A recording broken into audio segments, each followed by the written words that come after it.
Hey everybody, today's video is going to be a little bit off topic, and this is going to be about the process of building a camper van and some things that you should really consider. And I think you're going to be surprised about how much energy and effort actually goes into a camper. So make sure you guys stick around as I'm going to share with you guys some of my experiences, some of my tips, and some things that can go ahead and hit you out of left field. Stick around. Hey everybody, welcome back to Random Fix. So I am super excited to share the Sprinter with you guys. I am going to be installing a shower today. I got a bunch of the work done. So panels are up, the ACs are in, fans are in, wiring is done, flooring is done, and everything was done on the cheap. Today's video is going to be about the process of building a van and some things that you should really consider. So many times when people think about building a van, they don't consider space. So I'm going to show you guys my actual house today, even with all that stuff in the van. So about half of it is in the van. My garage is still going to be a huge mess, and I've had to dedicate 2 rooms to the components and some of the closets. So I'm going to turn the camera around. We're going to talk about space. Then we're going to go jump into the costs. And then we're going to talk about logistics and delays and how it could throw your whole van build off. You're going to be really delayed, and when delays happen, there's going to be some side effects. So let's turn the camera around and we'll jump into space. So this is my garage, guys, and I spend about 2 or 3 hours a week cleaning it because it's non-stop. I have wood over here. I have my current project, which is going to be that shower right here, and I'm going to show you guys the other pieces in the bedrooms. But normally my garage is spotless. There's room to park a car. I have a lawnmower, kids' motorcycles, bicycles, they all fit in here. But since the beginning of the van build, this place has been a complete mess. Sometimes the mess is about 3 feet high, as boxes take up a lot of room. So make sure that you are prepared for space, and the garage is a must. If you don't have a garage, you may have to go through and take everything to your parents' house or your neighbor's house, figure something out, because you're going to need a lot of room. If you're having to go through and clean up every single night, you're going to be wasting a lot of time and effort. The best tip I have for cleanup, guys, is going to be when you're done with your project, little wimpy bags like this, tool bags, don't help. You want to get yourself a box and go through and throw all the unused items from whatever you were working on that day into a box, and it makes things really easy, and then you can go and put them back in that exact spot where you normally keep them. So after going through and doing this twice, this is my best tip: stick with the toolbox. And let's talk about the actual house now, because the house turns into a working garage as well. So I'm actually building a kitchen galley here, and this is going to be for the refrigerator and the convection oven. And this is in my living room. On the other side of the living room, I have this right here. This is going to be for that kitchen galley. On top of my dining room, I have more parts. So everything is basically used for this build. That's a bag from the Thinsulate. I have some Loctite, the best hardware toolkit for a van build that saves me from having to run down to the store every single day. All the different components for my 80/20. Even my laundry room is used to go ahead and store things. So again, different components for the 80/20, and 1/4 inch stuff is kept in here. You have to stay organized. Let me show you guys something that I'm not really proud of, guys. This is going to be my office. Normally this place is spotless. If you guys look now, this is what it looks like. So this is all because of the van build. Before the van build, this place was immaculate. I even have witnesses that can confirm the story that my office was spotless. So let's go ahead and get a couple of those testimonials. So hey family, before the van build, was your dad a messy pig? No. No. Was his office normally clean? Kind of. Yes. Has it ever been this bad? No. Yes. Who does this house belong to? Me, your mom, you guys, or the van? The van right now. The van. Yeah, we have one of our rooms. You should dedicated show to all them the pets. guest room. Now that she's mentioned it, before I go ahead and show you guys our guest bedroom, I just want to mention I told my kids it was Father's Day. And it's not Father's Day today, guys. It's not? No, I've been saying Happy Father's Day to all the neighbors, and they're looking at me like I'm crazy. When is it? Oh my Is god. it 2 weeks? So I don't know when you're gonna watch this video, but if you guys are enjoying this video, Happy Father's Day. Can you guys say Happy Father's Day? early Father's Day. 14 days early. All right, now let me take you guys to the epicenter of van builds, okay, guys? This is a room I have dedicated to the van build. And again, don't judge, okay? It's just, there's a lot of stuff, guys, okay? So today, I'm going to be taking and installing the shower inside the van. That is all thinsulate, that's fabric. These are cabinets. And this whole closet here is full of stuff from the van. You really have to prepare for what you're about to do when you're building a van. It really does take a lot of room and a lot of organization. And if you don't have that one particular specialized component, your van build stops. We'll talk a little bit more about delays towards the end, but now let's talk about costs. Van builds are very expensive, guys. You may think that you're gonna go put a kitchen galley together and the aluminum's gonna cost you maybe $100. But each one of those connectors costs $3. So you may need 16 of those. Each screw costs money. Everything just adds up. I've had to order 400 riv nuts for the van. So the cost is gonna be in the $20,000 plus range. Now you could do this for cheaper. Obviously, I have a lot of different ways of saving money. Like the beds that I'm putting in there, they're about $109 delivered. And I got 2 of them. They're already upholstered, everything. I can't even buy the wood for $109 or the upholstery and the hinges. So whenever you can save money and avoid paying for unnecessary expensive items, so shop locally whenever possible. Anything that's oversized, try to avoid buying online unless it's specialized. The second part of saving money is to make sure that you really think about when you need it and order at that time. So I bought the van back in January, and right away I ordered this thinsulate. This thinsulate is over $600 or $700, and that's without the reflectives. And now we are going to be in June. Today is June 1st. So I still haven't installed all the thinsulate, and I ordered it about 4 months early.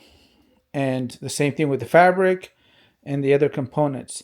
So get what you need when you need it, and don't get it too early, as you're going to have to just shuffle it around and it takes up a lot of unnecessary space. However, to save you guys some money, I am going to go ahead and compile a list of my favorite components, my favorite vendors, so you guys can go ahead and save some money. And I look for savings all the time. So I'll give you guys an example. This is going to be an RV faucet port right here. I'm going to be using these in the shower so I can quickly disconnect. As in the shower, I feel like if there's something that's permanent, sometimes people tend to go step on it, they grab onto it, and you don't want to take any chances with water in the van. So if you go and buy this particular water spray port by itself, it's $35, okay? But if you buy the combo with this particular adjustable nozzle and the spray port, it's $15. So you really need to shop around. And again, I'll leave you guys a link to everything. And some of the products that I used them because they were quality and they had a good price. So for example, these soft storage bags, these cost me about $180. There's companies that are selling cabinets that are heavy, hard to mount, and they can cost you over $1,000. I got all 3 of these for under $500. They're ultra light.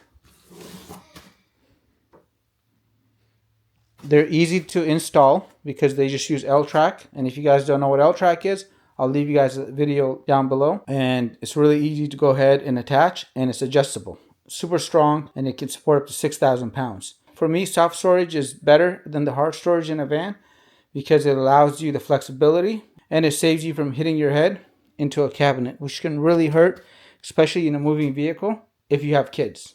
And as far as saving money, the one of my best tips I can give you guys is try to avoid buying specialized products. So I was buying butcher paper for making some of the templates, and the butcher paper sucked. The best material I figured out for making templates is this stuff. There's even a thicker version of this, and it comes in the packaging for free to protect the components that you buy. So don't throw away something that's unique, especially foam pieces like this, as you don't know when, but throughout the van build you will need them. Oftentimes when I'm on top of the van and working up there, I have roof bars that run across and they really hurt your knees, so I use this to go ahead and soften the impact, and they come in useful. And remember that they're free. Cardboard is another great tool for making templates. Again, it's free, so keep as much of this stuff as possible for as long as you can, and once you don't need it anymore, obviously throw it away. And as far as saving money, guys, wood has really doubled in price. So back in March I started buying this 1/4 inch wood, and it was about $20 a panel for a 4x8 sheet. Now it's close to $40 a panel, so it's doubled in 3 months. So instead of getting thicker wood, if I take this wood right here and I put 2 coats of poly on it, which only takes a few minutes, you just brush it on, it's so much cheaper, and it really reinforces this wood. And since wood is expensive, you don't want to make mistakes. So you want to make sure that when you are going to be working with wood, look at all your different options. So if you waste a piece of wood like this for a ceiling panel and it doesn't work out, you're going to be throwing away $40. Now, if you make 5 of those mistakes, that's $200 lost, time lost. So sometimes you may want to go through and invest in a pre-made product. So I went ahead and bought the ceiling panels that are in that vehicle because they're perfect. And since the fact that they're perfect, it saved me so much time, and I can focus on the other issues on the van. And building a van is like figuring out a puzzle. It's literally trying to master problem solving, as there's always a problem. You think you fix one issue, only to discover another issue has come up. So this is the way it works. Recently I put a dimmer in there, and I've had to take it out 3 times and email the vendor back and forth. And I need a solid answer because I wired up that whole van for a dimmer with the slave dimmer, so I could turn off the lights from different areas of the van without having to go back to the middle. So whenever possible, buy quality. And again, you guys will find a link down to a list of all my favorite products. Now, the last thing is going to be all about delays. So delays are going to be unexpected, but just know during your van build, you're going to get hit with a few of them. So packages are going to get sent to the wrong address. Components are not going to show up. If you're buying metal, they're going to run out of metal. It's happened to me twice. So make sure you have a backup plan, as you don't know when the delay is going to happen and how much it's going to go and throw you off by. For example, I went ahead and put in the windows in the van, and I installed the windows twice. Okay, I probably spent about $160 each time installing that window for the trim kit, all the glues and everything. And both times they leaked. I was so upset. I lost 3 weeks of time because every time I installed the window, I had to wait for it to cure for me to take off. Well, after figuring out that I didn't have the right tools, because putting in windows is not as easy as it seems, especially on these bigger pieces of glass. These things are huge. You need a lot of specialized tools. So I actually found a local vendor that installed the windows for $150, including the glue. This is the components that I was paying for, 20 something dollars a tube, and it was included. So all I did is I went ahead and spent an extra maybe 60 or $50, and they made my life so much easier. So in the end, I didn't have to buy that specialized component, and I have a whole video on that. So if you guys want to check out my videos about windows and how you can't cheat water, I'll leave you guys a link to it, and then you guys can see how the professionals do it, because they actually let me record and they gave me all the tips and what I was doing wrong and some things that you have to know if you do want to try it yourself. Again, I don't recommend it, especially if you can get a local person to handle it and you're going to give them some business. It's pretty affordable. They also put in that window over there, and that window over there is even heavier than this window. This window is solid.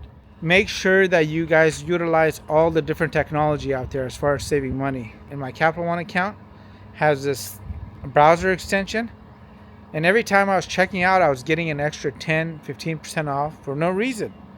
So if you guys don't have this attachment installed, I highly recommend it, and I'll try to leave you guys a link to it. And it works, guys. I do not like to promote junk and give you guys bad information, but the Capital One extension is automatic. And what I do is I install it on one browser because I have multiple browsers. So I have it installed on my Chrome, but on the Firefox I don't. Try it for yourself. I'm gonna go ahead and end the video right here, guys, as this video is getting kind of long. And if I think of anything else, I will go ahead and jump back into it. But I did want to share this with you guys and some of the things that most people don't consider about van builds as far as space, money, and delays. Anyway, if there's something that I forgot to mention or a story you want to share about your van build or something that you're currently experiencing, let me know what it is. And if there's any way I can help you guys out, I will be sure to go ahead and comment and get back to you guys. Stay tuned for the van build, and you guys will find a link to that van build at the end here. As always, guys, make it a great day.